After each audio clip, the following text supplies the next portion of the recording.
اختلاف ختم ہو جائے گا.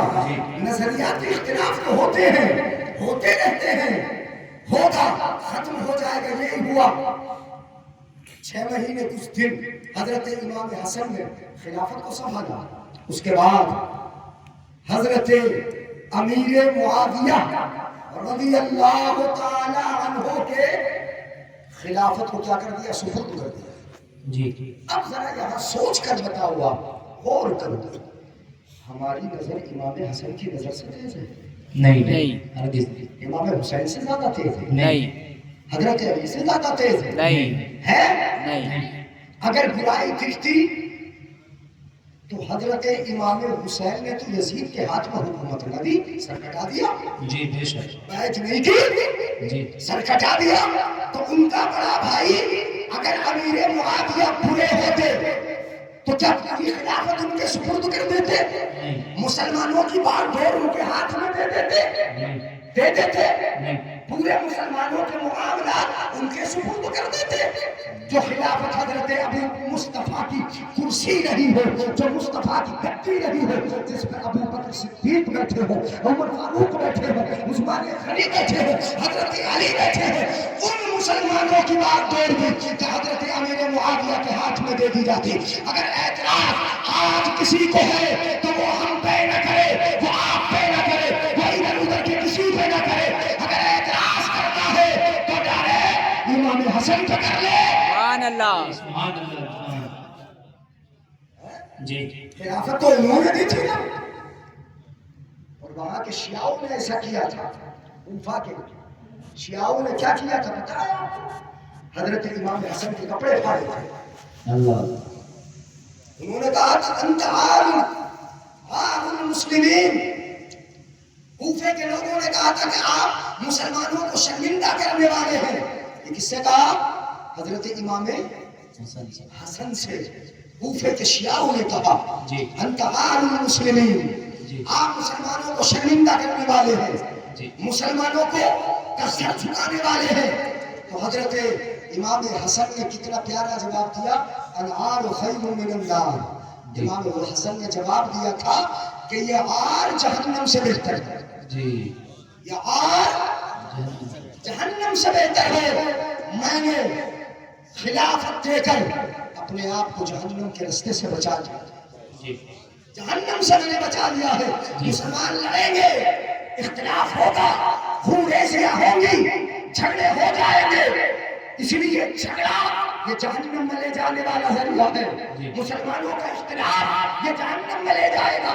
اس لیے یہ آگ اس نار سے مجھے بہتر لگتی ہے کہ جو آگ اختلاف کے بعد ہمارے اوپر لازم ہو جائے گی. اس لیے میں نے خلافت سپرد کی ہے.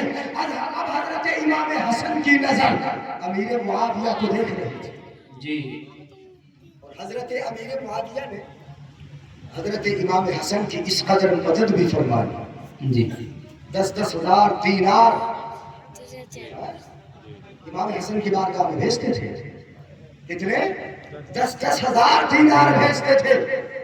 حضرت امیر معاویہ نبی کے سالے ہیں. کیا لگتے ہیں وہ لوگ؟ نبی کے سالے. ہاں کن کے بھائی ہیں؟ حضرت ام حبیبہ. جی حضرت ام حبیبہ. ہاں یہ ام حبیبہ کون ہے؟ میرے آقا کی بیوی، ہماری ماں. ان کے سگے بھائی یہ حضرت امیر معاویہ. جی حضرت امیر معاویہ اب مسلمانوں کے ہوئے ماما. جی کون ہوئے بولو؟ ماما. مسلمانوں کے ماموں. جی امیر معاویہ. اب آپ کو اپنے سسرال رشتے سے محبت ہوتی کہ نہیں ہوتی؟ میں یہ رشتہ بتا رہا ہوں. اگر کافر ہے وہ چیز الگ ہے، مگر مومن ہو، کاتب وحی ہو، وحی لکھنے والا ہو، نبی کے گرد و نواح رہنے والا ہو، نبی سے بے پناہ محبت رکھنے والا ہو، نبی پر قرآن کی آیتیں اترتی ہو اور وہ ان کو کتابت کرتا ہو، وہ لکھتا ہو. بولو نبی کو کس قدر محبت ہوگی، نبی کو کس قدر پیار ہوگا، نبی اس سے محبت کرتے ہوں گے. میں تمہیں مشورہ دیتا ہوں، باقی تم اپنے عاقبت کے خود مختار ہو، جیسے چاہو اپنے انجام بنا لو، جیسے چاہو اپنی آخرت کر لو، جیسے چاہو اپنے جنت یا جہنم کا راستہ چن لو، مگر میرا مشورہ یہ ہے کہ اگر کوئی بھی کسی صحابی کی شان میں زبان کھولے، خاموش ہو کے وہاں سے نکل جاؤ۔ جی جی سبحان اللہ، خاموش ہو کے وہاں سے نکل جائے۔ توجہ ہے؟ جی حدیث سنا دوں؟ جی اجازت ہے؟ جی اذا رأيتم الذين يصدون في اصحابي يسبون اصحابي فقولوا لعنة الله على شركم او كما قال۔ جی میرے آقا ارشاد فرماتے ہیں جب تم ایسے لوگوں کو دیکھو جو میرے صحابہ کو برا کہہ رہے ہو، جی ان کی شان میں گستاخیاں کر رہے ہو، جی چلے جاؤ، ان سے لڑنا نہیں، جھگڑنا نہیں۔ اگر لڑ گئے وہ اور زیادہ گستاخ ہو جائے گا، اگر جھگڑ گئے اس کی زبان اور زیادہ تیز چلے گی۔ کیا کہو؟ فقول لعنت اللہ علی شرکم، اپنی زبان سے تو شر پھیلا رہا ہے، صحابہ کو برا کہہ کر مسلمانوں کو لڑا رہا ہے، آپس میں اختلاف کرا رہا ہے، اس لیے کہتے ہو کہ تیری زبان سے جو شر نکل رہا ہے اس شر پر اللہ کی لعنت۔